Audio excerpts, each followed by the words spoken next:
न न किसी के अभाव में जियो, न किसी के अभाव में जियो, न ही किसी के प्रभाव में जियो, न ही किसी के अभाव में जियो और न ही किसी के प्रभाव में जियो।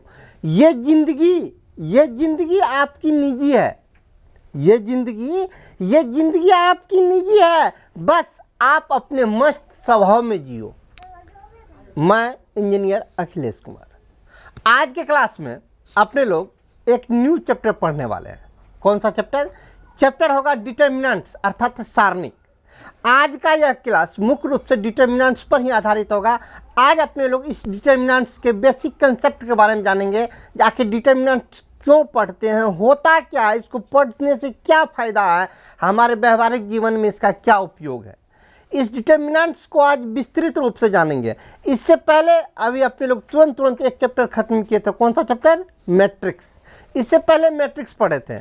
जो कोई मैट्रिक्स नहीं पढ़े हैं उनसे रिक्वेस्ट होगा जो पहले मैट्रिक्स का स्टडी कर लीजिए, तब डिटर्मिनेंट्स पे आइएगा तो समझ में आसानी से आएगा। ऊपर आई बटन दबाइए, इससे पहले का क्लास का लिंक अवेलेबल है, अन्यथा प्लेलिस्ट में जाइए, वहाँ टोटल का टोटल सोल्यूशन आपको अवेलेबल है। चलिए चर्चा करते हैं डिटर्मिनेंट्स होता क्या है। पहले अब डिटर्मिनेंट्स को जानने से पहले यह जानना होगा डिटर्मिनेंट्स किस परिंदा का नाम है, डिटर्मिनेंट्स कहते किसको हैं। तो इससे पहले मैट्रिक्स जो पढ़े थे, मैट्रिक्स का ही बड़ा भाई है डिटर्मिनेंट्स। मैट्रिक्स छोटा भाई और बड़ा भाई का नाम है डिटर्मिनेंट्स।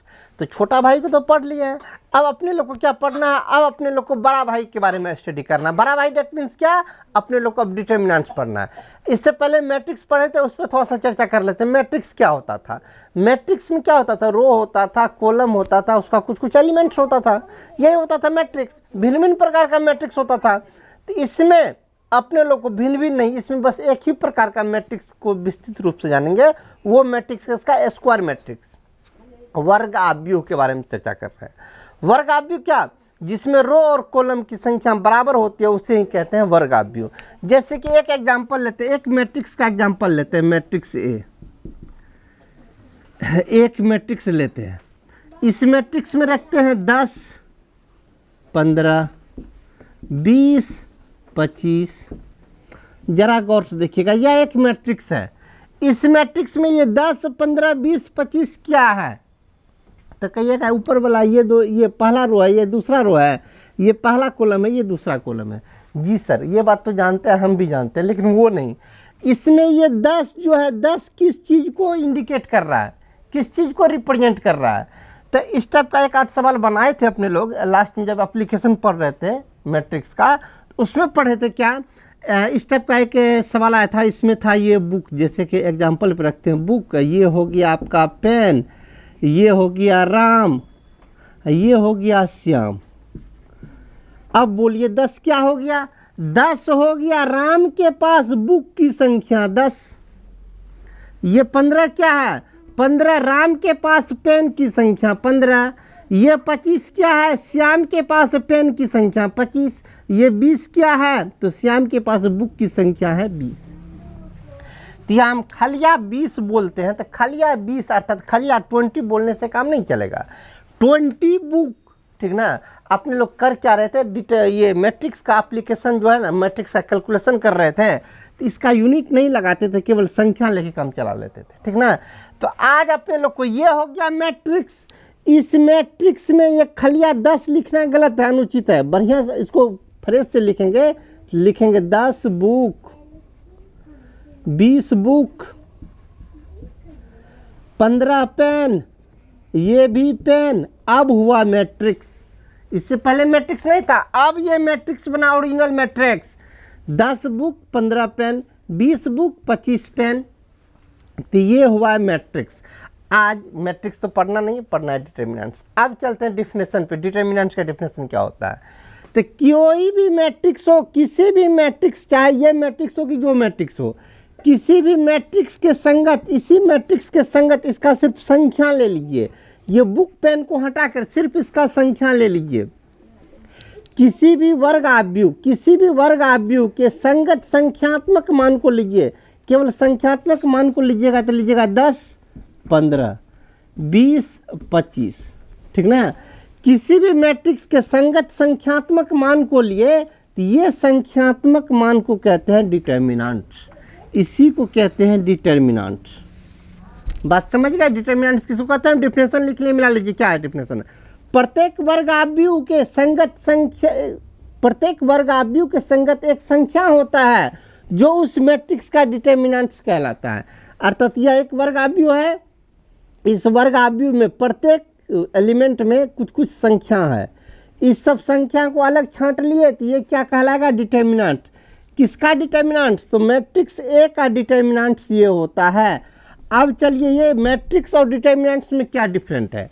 मैट्रिक्स को जब भी रखते हैं तो बड़ी कोष्ठ के अंदर रखते हैं, डिटर्मिनेंट्स को रखते हैं तो सीधा रेखा द्वारा रखते हैं। तो ये मैट्रिक्स डिटर्मिनेंट दोनों लिखने का तरीका है, ठीक ना। तो अब कोई भी मैट्रिक्स हो, कोई भी मैट्रिक्स नहीं, एक बात याद रखिए, केवल वर्ग मैट्रिक्स, चाहे ऐसा मैट्रिक्स लीजिए तो ऐसा एक, यदि इससे बड़ा मैट्रिक्स लेते हैं, दूसरा एग्जाम्पल ये आपका था एग्जाम्पल नंबर 1, एग्जाम्पल नंबर 2, एक दूसरा लेते हैं, 10 pen, 20 pen, 30 pen, 10 book, 15 book, 18 book, 2 copy, 5 copy, 6 copy. ये हो गया क्या? आपका एक वर्ग आव्यूह है। क्यों? क्योंकि इसमें 3 रो है, 3 कॉलम है, तो ये वर्ग आव्यूह हो गया। ये वर्ग आव्यूह है, इसका डिटर्मिनेंट्स बनाना। तो डिटर्मिनेंट्स कैसे बनाइएगा? सब का केवल संख्या लीजिए, 10, 20, 30, 10, 20, 30, इसके बाद 10, 15, 18, 10, 15, 18, आगे 2, 5, 6, 2, 5, 6, ठीक ना। अब देख लीजिए ये हुआ आपका मैट्रिक्स, इसी मैट्रिक्स का ये हो गया डिटर्मिनेंट्स। तो मैट्रिक्स डिटर्मिनेंट्स में ज़्यादा झल नहीं, मैट्रिक्स आपका ये मैट्रिक्स हुआ, इसका सिर्फ संख्या निकाल लेती है, क्या कहला गया? डिटर्मिनेंट्स। उम्मीद है डिटर्मिनेंट्स के डिफिनेशन को आप आसानी से समझ गए होंगे। अब डिटर्मिनेंट्स किसको कहते हैं, मैट्रिक्स किसको कहते हैं? तो मैट्रिक्स का जो संख्यात्मक मान होता है, कंडीशन वर्ग आव्यूह होना चाहिए, कोई आव्यूह नहीं, मतलब जिसमें रो और कॉलम बराबर होना चाहिए वही होना चाहिए। रो और कॉलम बराबर है तो ये हो गया वर्ग आव्यूह। वर्ग आव्यूह के संगत संख्यात्मक मान को ले लिए तो ये क्या बन गया? डिटर्मिनेंट्स।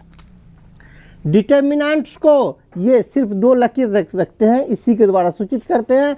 जब मैट्रिक्स को सूचित करने का हो तो बड़ी कोष्ठ लगाते हैं, ठीक ना। अब चलिए संकेत, किसका संकेत? ये संकेत अब बतलाते हैं डिटर्मिनेंट्स का संकेत। ये मैट्रिक्स का संकेत तो खलिया ए लिखे तो ये मैट्रिक्स कहला गया। डिटर्मिनेंट्स को कौन चीज संकेत करते हैं? डिटर्मिनेंट्स का संकेत होता है DETA। इसको लिखना है तो इसको ऐसे नहीं लिखेंगे, इसको लिखेंगे क्या? DETA, या ए ऐसे दोनों साइड से लकीर मार दीजिए। डिटर्मिनेंट का संकेत क्या? DETA लिखेंगे, या तो ऐसे लिखेंगे या ऐसे भी लिख सकते हैं। 3 संकेत का प्रयोग करते हैं, या तो DETA, या तो ए ऐसे मोड की तरह रख देते हैं, या ये डेल्टा ए, ठीक ना। तीनों में से किसी भी संकेत के द्वारा डिटर्मिनेंट को सूचित किया जाता है। ये हो गया आपका मैट्रिक्स, ये हो गया इसी मैट्रिक्स का डिटर्मिनेंट्स, तो इसको लिखेंगे determinants A is equal to, ये मैट्रिक्स बी का ही ये डिटर्मिनेंट्स है, इसको लिखेंगे बी ऐसे, मतलब डिटर्मिनेंट्स बी, ये मैट्रिक्स बी है, इसी मैट्रिक्स का ये डिटर्मिनेंट, ठीक ना। उम्मीद है आप इसके डिफिनेशन को और इनके संकेत को आसानी से समझ गए होंगे। अब चलते हैं इस डिटर्मिनेंट्स का वैल्यू कैसे ज्ञात करते हैं उस पर चर्चा करने। अब अपने लोग चलते हैं डिटर्मिनेंट्स का वैल्यू ज्ञात करने, अर्थात डिटर्मिनेंट्स का मान। डिटर्मिनेंट्स का वैल्यू ज्ञात करने से पहले अपने लोग को यह जानना होगा जो डिटर्मिनेंट्स का एलिमेंट का नाम क्या होता है और उसका चिन्ह क्या होता है। इसके नाम और चिन्ह पर पहले चर्चा करते हैं, फिर चलते हैं मान पर। डिटर्मिनेंट्स का एलिमेंट का नाम, एलिमेंट का नाम एवं चिन्ह, ठीक ना। क्या सब डिटर्मिनेंट्स के एलिमेंट्स का नाम और चिन्ह, इस पर चर्चा करते हैं, फिर इसके मान पे चलेंगे। डिटर्मिनेंट्स के एलिमेंट का नाम कैसे रहता है तो जरा इसको ध्यान दीजिएगा। इससे पहले मैट्रिक्स में ही पढ़े थे एलिमेंट्स का नाम, सेम प्रोसेस से। सबसे पहले इसके एलिमेंट को ए द्वारा पहले सूचित कीजिए, ए डॉट डॉट डॉट ए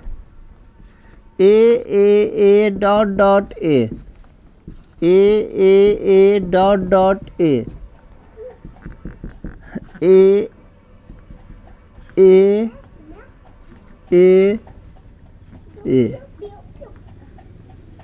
जरा गौर से देखिएगा। ये कौन है? पहला रो है, ये है आपका रो 1, ये वाला है आपका रो 2, ये है आपका रो 3, और इसी प्रकार रो 4, रो 5, रो 6, ये है रो n1 रो n। ये है आपका पहला कॉलम, अर्थात ये है आपका C1, दूसरा कॉलम ये है C2, तीसरा कॉलम C3, चौथा कॉलम, पांचवा कॉलम, चलते चलते इसको कहिए mवां कॉलम, मतलब Cm, ठीक ना। ये पहला वाला रो है, इसका देखिए एलिमेंट का नाम कैसे पड़ता है। ये पहला वाला रो है, इसके एलिमेंट में सब में 1 1 लगा दीजिए, 1 1 1। दूसरा वाला रो है तो सब में लगा दीजिए 2 2 2 2। तीसरा वाला है, सब में लगा दीजिए 3 3 3 3। ये कौन है? n वाला, सब में n लगा दीजिए, सब में n, ठीक ना। अब चलिए ये पहला कॉलम है तो सब में 1 लगा दीजिए, पहला कॉलम वाला में 1 लगाइए। दूसरा कॉलम है, सब में 2 लगाइए, 2। ये तीसरा का कॉलम है तो सब में 3 लगा दीजिए, 3 3 3। ये m वाला कॉलम है तो सब में m लगाइए, सब में m लगा दिए, ठीक ना। इस प्रकार अब जो एलिमेंट यहाँ पर रहेगा, इस एलिमेंट का नाम होगा A11। यहाँ पर जो एलिमेंट होगा इसका नाम पड़ेगा A12, इसका नाम A13, इसके बाद A14, A15, A16, A17।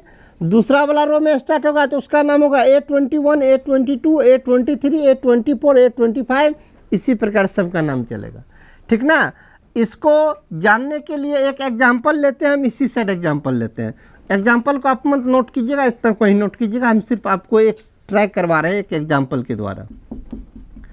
चलिए एक हम सिंपल सा एक मैट्रिक्स लिख रहे हैं, 8 7 6 5 4 6 8 7 1 3 2 5 2 1 4 6, ठीक ना। इसमें देखिए जरा गौर से, हम पूछेंगे जो इस 6 का क्या नाम है, उस एलिमेंट का क्या नाम है, जिस एलिमेंट को घेरा लगा है उस एलिमेंट का नाम क्या है। जरा गौर से देखिएगा, ये एलिमेंट किस रो में है? दूसरा रो में है। ये हो गया पहला रो, ये हो गया दूसरा रो, दूसरा रो में है। दूसरा रो वाला का एलिमेंट का नाम 21 से स्टार्ट होता है, 21 22 23 24। ये दूसरा वाला में है तो 21 से नाम लीजिए, 21 22, इसका नाम हो जाएगा क्या? A22, अर्थात इस 6 का नाम क्या? A22। इसी प्रकार और इससे आगे चलते हैं, कहेंगे इसका नाम बोलिए क्या हुआ, जिसको घेरा लगा है उसका नाम बोलिए क्या है। ये किस रो में है? पहला रो, दूसरा रो, तीसरा रो में है। तीसरा रो के एलिमेंट का नाम स्टार्ट होता है 31 से, इसका नाम 31 32 33 34, अर्थात इसका नाम हो गया A34। जिसको घेरा लगा है उसका नाम क्या? A34। इसी प्रकार यदि हम पूछ ले इसका नाम बोलिए, इसका नाम क्या? ये तीसरा वाला ना है, तीसरा का पहला दूसरा तीसरा रो होता है 31 से नाम स्टार्ट, तो ये हो जाएगा A31, अर्थात ऐसे लिखेंगे A31 = 1। उम्मीद है नाम आप आसानी से सीख गए होंगे एलिमेंट का नाम कैसे रखा जाता है। साइड होने इसको आराम से पहले आप नोट कर लीजिए। अब चलते हैं इस प्रत्येक एलिमेंट का चिन्ह का निर्धारण कैसे होता है, उस चिन्ह पर चर्चा करते हैं। इससे पहले एलिमेंट का नाम अपने लोग सीखे हैं, इसी को हम शॉर्टकट में लिख लिए। इससे पहले जो बहुत बड़ा लिखाए थे इसमें सिंपल ले लिया, ज़्यादा नहीं इतना बड़ा ही ले लिया। एलिमेंट का नाम ही है ये, और कुछ नहीं है। ये 4 × 4 कोटि का, अर्थात 4 रो है 4 कॉलम है, इसका कोटि हो गया 4 × 4 का। अब इस प्रत्येक एलिमेंट का अपने लोग चिन्ह का पता कर रहे हैं, क्योंकि पहले ही हेडलाइन दिया एलिमेंट का नाम एवं चिन्ह। नाम तो बतला दिए कैसे रखते हैं, और इसका सबका नाम भी हम रख लिए। अब प्रत्येक एलिमेंट का चिन्ह क्या होता है, चिन्ह के बारे में बतलाते हैं। ये इसका चिन्ह क्या होता है?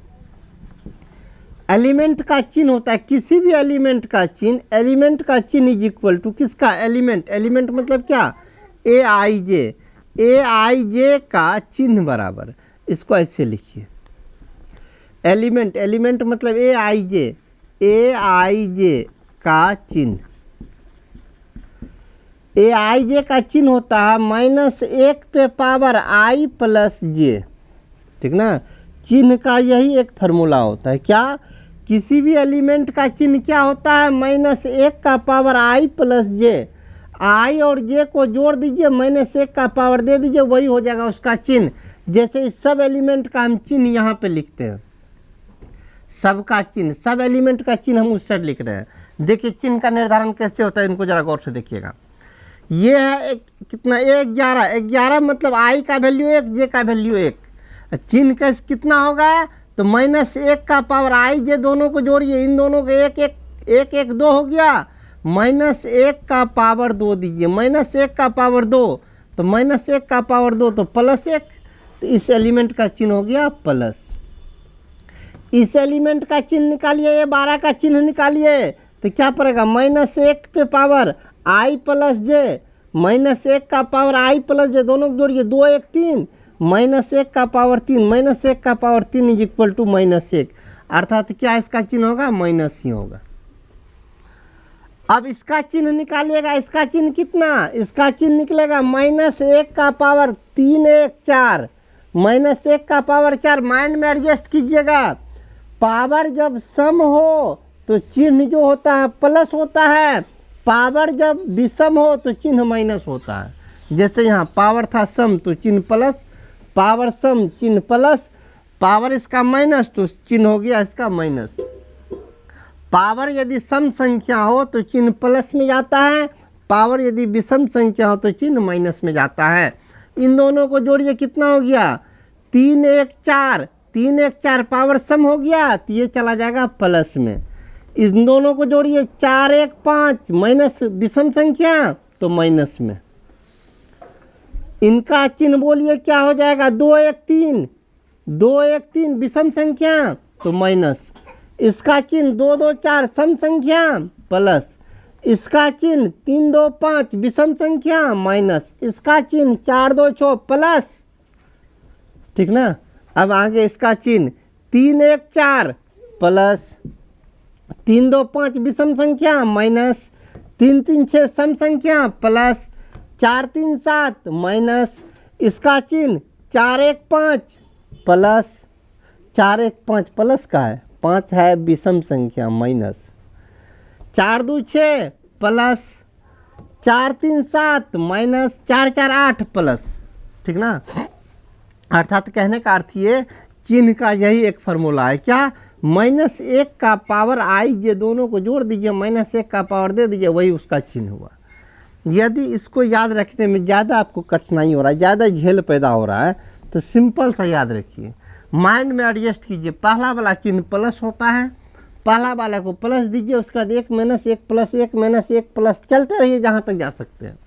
नीचे भी आइएगा उसी तरह से, प्लस तो हो ही गया, 1 -1 प्लस 1 -1 प्लस 1 -1 प्लस, ये माइनस हो गया तो अगला प्लस माइनस प्लस, ये प्लस हो गया तो अगला माइनस प्लस चलता रहेगा। मतलब एक एक के अल्टर पे चलता है, अल्टरनेट होके, कोई दिक्कत नहीं, माइनस प्लस इसी तरह से याद रखिएगा। चलिए, एलिमेंट का चिन्ह का नाम याद रख लिया, हम साइड और आराम से आप नोट कर लीजिए। अब चलते हैं किसी भी डिटर्मिनेंट्स का मान कैसे याद करते हैं उस पर चर्चा करते हैं। अब चलते हैं डिटर्मिनेंट्स के मान पे चर्चा करने। डिटर्मिनेंट्स का मान कैसे याद करते हैं? डिटर्मिनेंट्स का मान याद करने के लिए अपने लोग को यह जानना होगा जो कुल मिला के कितना डिटर्मिनेंट्स अपने लोग क्लास 12 में पढ़ने वाले हैं। क्लास 12 में अपने लोग को 3 प्रकार का डिटर्मिनेंट्स मिलने वाला है। सबसे पहला डिटर्मिनेंट जिसका ऑर्डर होगा 1 गुना 1। दूसरा डिटर्मिनेंट जिसका ऑर्डर होगा 2 गुना 2। और तीसरा डिटर्मिनेंट जिसका ऑर्डर होगा 3 गुना 3। कुल मिला के यही 3 डिटर्मिनेंट्स अपने लोग पढ़ने वाले हैं। ये ऑर्डर मतलब 1 गुना 1 मतलब क्या? वैसा डिटर्मिनेंट जिसमें 1 रो 1 कॉलम हो, और 2 गुना 2 का मतलब जिसमें 2 रो 2 कॉलम हो, और 3 गुना 3 मतलब 3 रो 3 कॉलम हो। इसी सब के बारे में यही 3 ठो कुल मिला के यही 3 ही डिटर्मिनेंट अपने लोगों को क्लास 12 में पढ़ना है। इसी तीनों का मान निकालते हैं। सबसे पहला किसका मान? 1 गुना 1 कोटि का ऑर्डर। किस ऑर्डर का? 1 गुना 1 ऑर्डर का। 1 गुना 1 को खलिया 1 भी कहते हैं, मतलब 1 ऑर्डर का, मतलब फर्स्ट ऑर्डर के डिटर्मिनेंट्स का वैल्यू लिख लीजिए। ऑर्डर 1 गुना 1 का मान, किस ऑर्डर का 1 गुना 1 का मान। 1 गुना 1 डिटर्मिनेंट्स को कैसे लिखिएगा, एक एलिमेंट दीजिएगा ऐसा, ठीक ना। इसका वैल्यू भी यही रहेगा, खाली यही होगा। एग्जाम्पल ऐसे, जैसे डिटर्मिनेंट से 1 गुना 1 कोटि का क्या होगा, कोई एक एलिमेंट होगा ऐसे, मतलब ये डिटर्मिनेंट्स में बंद रहेगा। इसमें बस एक ही एलिमेंट है, इसका मान भी बस यही 2 ही होगा कंप्लीट, ठीक ना। ये 1 गुना 1 कोटि का मान ऐसा ही निकलेगा, बस सिंपल है।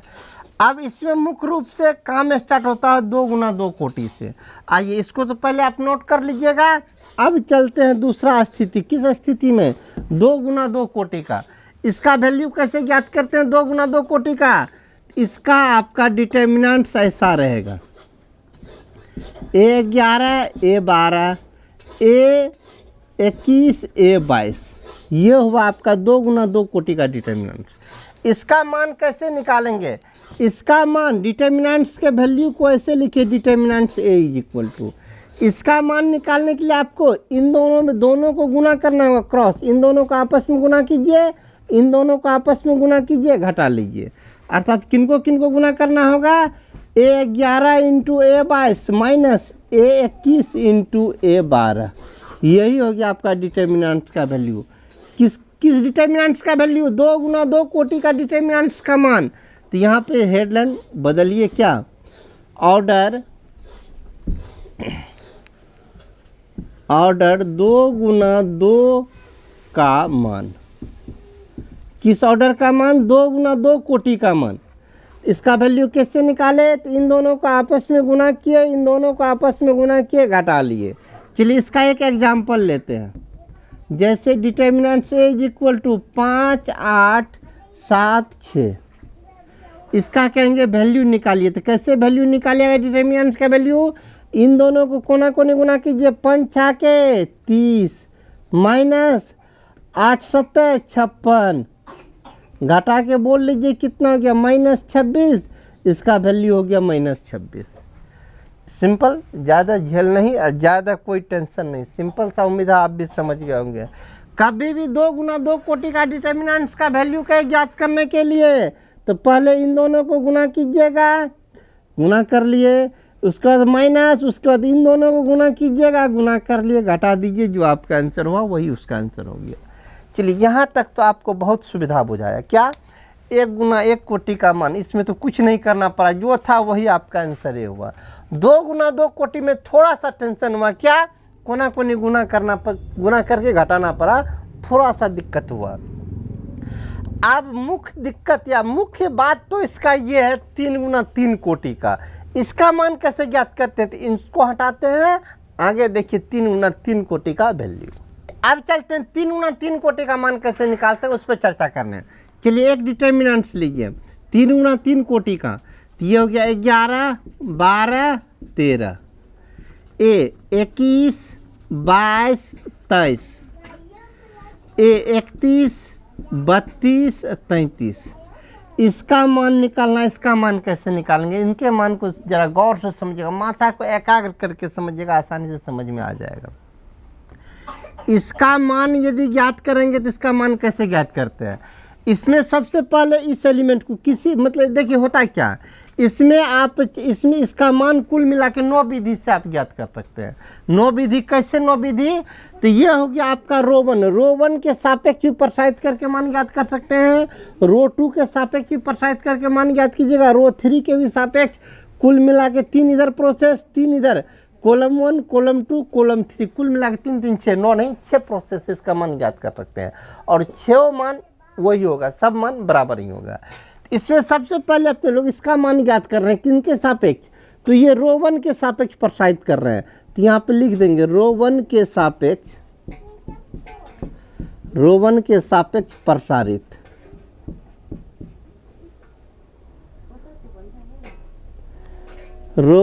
सापेक्ष प्रसारित। ये देखिए रो 1 के सापेक्ष कैसे प्रसारित करके इसका मान ज्ञात करते हैं। चलिए डिटर्मिनेंट A का वैल्यू ज्ञात करना है, तो सबसे पहले A11 को लीजिए, A11 को लिए, अब देखिए जिसको लेना है A11 को लिए तो A11 यहाँ पे है 11, तो A11 वाला रो और कॉलम को ढक लीजिए। A11 का ये रो ऊपर वाला ये रो है, इस रो को क्लोज कर लीजिए। A11 किस कॉलम में है, तो पहला कॉलम में है, इस पहला कॉलम को ढक लीजिए। पहला कॉलम और पहला रो इसको ढक लीजिए, तो ये 4 एलिमेंट दिखाई देगा। इन चारों को लिख लीजिए यहाँ पर। कितना, A22 A23 A32 A33, ठीक ना। अब दूसरा को पकड़िए, पहले किसको लिए थे A11 को, अब लीजिए A12 को लिए। अब 12 A12 किस रो में है, ऊपर का रो में है, तो ऊपर का रो को बंद कर दीजिए। मान लीजिए ऊपर का रो बंद हो गया। अब ये जिस कॉलम में है इस कॉलम को भी बंद कर दीजिए, इसको भी बंद कर दिए। अब बोलिए कौन कौन दिखाई दे रहा है, ये दो गो, इन चारों को लिखिए यहाँ।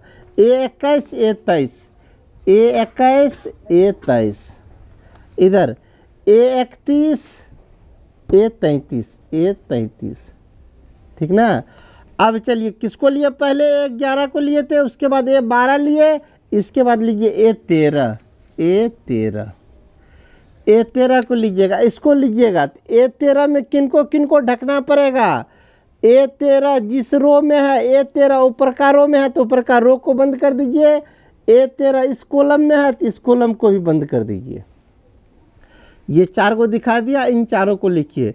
21 22 31 32, 21 22 31 32, ठीक ना।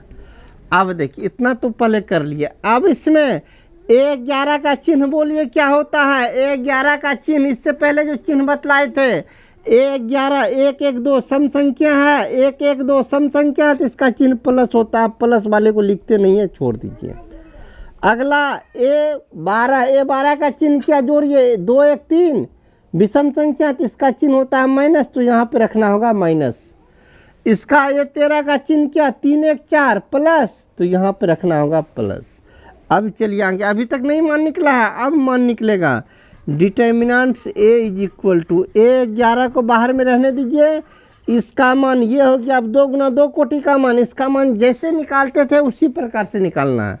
इन दोनों को गुना कीजिए, A22 × A33 माइनस ये दोनों, कितना, A23 × A32, ठीक ना, माइनस A12 इंटू, इसका मान अब निकालिए, कोना कोने गुना कीजिए इन दोनों को, तो A21 × A33 माइनस इन दोनों को अब गुना कीजिए, A23 A31 × A31। अब इसको लिखिए कितना, प्लस A13 × A13 लिए। अब इसका इसमें मान निकालिए, कोना कोने गुना कीजिए, कितना, A21 × A32 माइनस ये दोनों गुना कीजिए, A22 × A31। ये हो गया इस डिटर्मिनेंट्स का मान। 3 × 3 कोटि का इस पूरा डिटर्मिनेंट्स का वैल्यू ये हो गया। इसको हटाइए, ये नहीं लिख सकते हैं, ये इतना काम आपको मन में सोच के ही करना होगा, यहाँ इसको क्लोज नहीं करेंगे। ये डिटर्मिनेंट्स का शुद्ध वैल्यू हुआ। तो सीख गए कैसे निकाले। अब इस प्रोसेस को जरा फिर बारीकी से स्टडी कीजिए। इसी 3 × 3 कोटि का डिटर्मिनेंट्स का मान निकाल रहे थे। ये मान तो निकाले, बात सत्य है कि ये मान निकला है, परंतु ये रो 1 के सापेक्ष प्रसारित किए थे। मतलब पहले A11 को लिए, उसके बाद A12 लिए, उसके बाद A13 लिए यहाँ पे, इसके बाद प्रसारित करके मान निकाले। चाहे तो आप रो 1 के सापेक्ष नहीं प्रसारित करके रो 2 के सापेक्ष ही प्रसारित कीजिए। तो पहले आपको A21 लेना होगा, 21 लेना होगा, तो 21 का जो चिन्ह होता है वो चिन्ह रखना होगा। 21 कितना, 2 1 3 माइनस होगा इसका चिन्ह, विषम संख्या हो गया तो माइनस होगा इसका चिन्ह। साथ ही साथ 21 को लीजिएगा, तो जैसे जिसको ढके थे इधर भी ढकना पड़ेगा। 21 को लीजिएगा तो इस रो को ढकिएगा, इस कॉलम को ढकिएगा, ये 4 बचेगा, तो उन चारों को यहाँ रखिएगा। कहने का मतलब क्या, रो 1 के सापेक्ष जैसे प्रसारित किए सेम टू सेम आप रो 2 के सापेक्ष प्रसारित कीजिएगा, तो उसको हल करने के बाद जो मान निकलेगा इतना ही मान निकलेगा जितना इससे मान निकलेगा। चाहे तो आप रो 3 के सापेक्ष प्रसारित कर सकते हैं, चाहे तो कॉलम 1, कॉलम 2 या कॉलम 3 के भी सापेक्ष प्रसारित कीजिए, किसी के भी सापेक्ष प्रसारित कीजिएगा तो मान इतना ही आएगा। उम्मीद है इस प्रसारित करने को आप समझ गए होंगे। अभी तक नहीं समझे हैं, एक एग्जाम्पल लेके पहले हमको बनाना पड़ेगा। एक एग्जाम्पल लेके बनाते हैं, फिर आपको आसानी से समझ में आएगा। अब एक एग्जाम्पल लेते हैं, आपको आसानी से समझ में आ जाएगा। एग्जाम्पल एक डिटरमिनेंट लिखते हैं, 1 2 3 4 5 6 2 1 5। इस डिटरमिनेंट्स का मान ज्ञात करना है, ठीक ना, मान ज्ञात करना है। जैसे प्रसारित करने के लिए सिखाए थे सेम प्रोसेस से करना है। चलिए matrix determinants A is equal to, कैसे मान निकालते हैं, पहले इसको रखते थे, ए 11 की वैल्यू 1, पहले 1 को रखे, 1 को ले लिए। 1 का चिन्ह क्या होता है, प्लस, तो +1, प्लस को लिए नहीं। चलिए 1 इसको लिए, तो इस कॉलम को बंद कीजिए, इस रो को बंद कीजिए। ये 4 को दिखा, इन चारों को लिखिए, 5 6 1 5। अब 1 को लिए थे, अब लेना है इस 2 को लीजिएगा। 2 का चिन्ह होता है माइनस, इस एलिमेंट का चिन्ह होता है यहाँ वाला का चिन्ह माइनस, तो -2। 2 लिए तो ऊपर वाला ये रो समाप्त, ये बीच वाला ये कॉलम समाप्त, ये रो ये कॉलम समाप्त। तो क्या सब दिखाई दिया आपको, ये और ये समाप्त। तो 4 6 2 5, 4 6 2 5। लास्ट वाला को लीजिए 3 को, 3 का इस एलिमेंट का चिन्ह होता है प्लस, तो +3। 3 लिए तो ये ऊपर वाला रो समाप्त, ये कॉलम समाप्त, ये रो ये कॉलम समाप्त। ये 4 को दिखा, लिखिए 4 5 2 1, 4 5 2 1, ठीक ना। चलिए प्रसारित कर लीजिए, 1 को बाहर रहने दीजिए, कोना कोनी गुना कीजिए, 5 25 माइनस 6 का 6, -2 इंटू इधर 5 का 20 माइनस 6 दूना 12, +3 इंटू 4 का 4 माइनस 5 दूना 10। 25 में से 6 गया 19, 19 गुना 1 19। 20 में से 12 गया 8, 8 गुना 2 तो -16। इधर 4 में से 10 गया तो -6 गुना 3 तो -18। कीजिए कितना हो गया, 19 माइनस, इन दोनों को जोड़ लीजिए, 9 8 6 14 का 4 बैलेंस 1 1 1 2 1 3, घटा लीजिए, जो हुआ आपका आंसर ही हुआ। ये जो प्रसारित किए किनके सापेक्ष प्रसारित किए थे, R1 के सापेक्ष, तो यहाँ पे लिखना पड़ेगा R1 के सापेक्ष, R1 के सापेक्ष प्रसारित करने पर। किनके सापेक्ष प्रसारित किए थे, R1 के सापेक्ष ना। चाहे तो आप R2 के भी सापेक्ष प्रसारित कीजिए, इतना ही आंसर आएगा। कितना, 19 में से 34 घटा दीजिए, ये हो गया कितना, -15। यदि आप R2 के भी सापेक्ष प्रसारित कीजिएगा तो -15 ही आंसर आएगा। R3 के भी सापेक्ष प्रसारित कीजिए तो -15 ही आएगा। किसी के भी सापेक्ष प्रसारित कीजिए, इतना ही आपको रिजल्ट आएगा, ठीक ना। तो चलिए 3 × 3 कोटि का वैल्यू, 3 × 3 कोटि का डिटरमिनेंट्स का मान निकालने के लिए सीखे अपने लोग। साइड और इनको पहले नोट कर लीजिए एग्जाम्पल के तौर पे। इसमें 1-2 कम और आप कीजिएगा। हम तो केवल R1 के सापेक्ष प्रसारित बतलाए हैं, आप R2 के सापेक्ष, R3 के सापेक्ष, कॉलम 1 कॉलम 2 कॉलम 3 सब के सापेक्ष बारी बारी से प्रसारित कर लीजिएगा, ताकि आप भी प्रैक्टिस में आ जाइएगा। आगे बतलाएंगे तो समझ में आसानी से आएगा। चलिए डिटरमिनेंट्स का मान सीखे। अब अपने लोग चलते हैं किस पे, अब अपने लोग सीखते हैं कोफैक्टर और मिनोर, अर्थात डिटरमिनेंट्स का उपसारणिक और सहखंडज का मान कैसे निकालते हैं, उस मान पे चर्चा करते हैं। लेकिन आज नहीं, आज की क्लास में इतना ही रहने दीजिए। मिलते हैं अगले क्लास में। ये नया टॉपिक कौन, डिटरमिनेंट्स का कोफैक्टर और मिनोर के बारे में चर्चा करते हैं अगले क्लास में। इससे पहले का क्लास देखना चाहते हैं तो ऊपर और नीचे इससे पहले क्लास का लिंक अवेलेबल है, सामने बुक का प्लेलिस्ट है, सामने सब्सक्राइब का बटन। मिलते हैं अगले क्लास में। जय हिंद।